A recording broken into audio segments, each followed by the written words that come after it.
আমতলা বারুইপুর রোডের পাশে আধারবাড়ি গ্রাম বা এপাশে বনবিবির কোনো থান বা পুজো দেখতে পাওয়া যায় না, কিন্তু বজবজ এলাকায় ওলাবিবির থান বেশ কয়েকটা জায়গায় রয়েছে।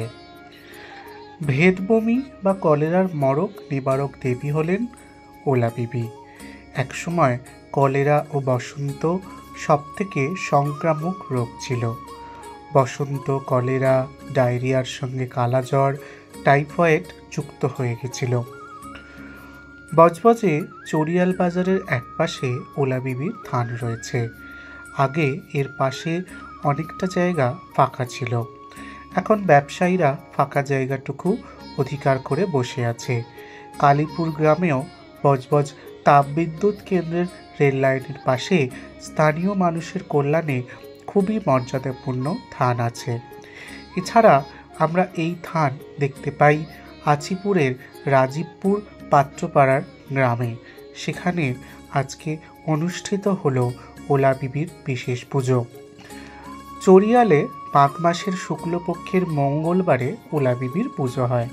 সাধারণত শনিবার কিংবা মঙ্গলবারেই এই পুজো হয়ে থাকে।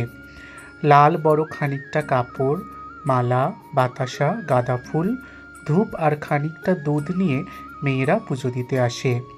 শেখ খালিল আহমদ ও তার ছেলেকে খবর দিয়ে আনাতে হয়, কারণ এরাই বংশ পরম্পরায় যাকে বলে পূজারীর ভূমিকা, অর্থাৎ যা কিছু করণীয় তা করে। এখানে হিন্দুরাই বেশি সংখ্যায় পুজো দিতে আসে এবং এই দেবীর এলাকাভিত্তিকতাও পরিচয় পাওয়া যায়।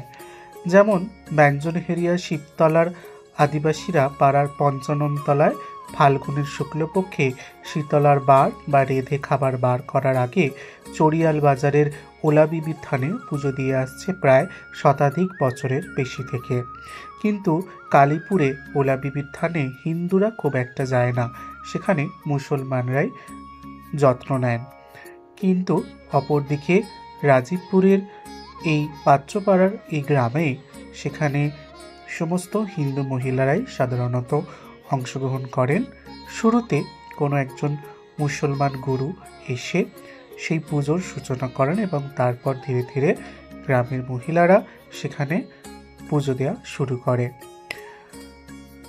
আজকের এই অনুষ্ঠানে উপস্থিত ছিলেন গ্রামবাসীরা এবং সেখানে ওলাবিবির পুজো সম্পাদিত হয়, সুসম্পন্ন হয়। সেই ছবি আমরা তুলে ধরার চেষ্টা করলাম আপনাদের সঙ্গে। তথ্য সৌজন্যে বিমল পণ্ডিতের লেখা বজবজ ও বৃহত্তর বজবজ অঞ্চলের লোক সংস্কৃতির পরিচয়, ভিডিওগ্রাফি শ্রী সন্দীপন পাত্র, প্রতিবেদনে সুমন শাখারি। ভিডিওটি ভালো লাগলে অবশ্যই শেয়ার করবেন এবং পৌঁছে দেবেন ওলাবিবির মাহাত্ম্য সকলের কাছে। ধন্যবাদ।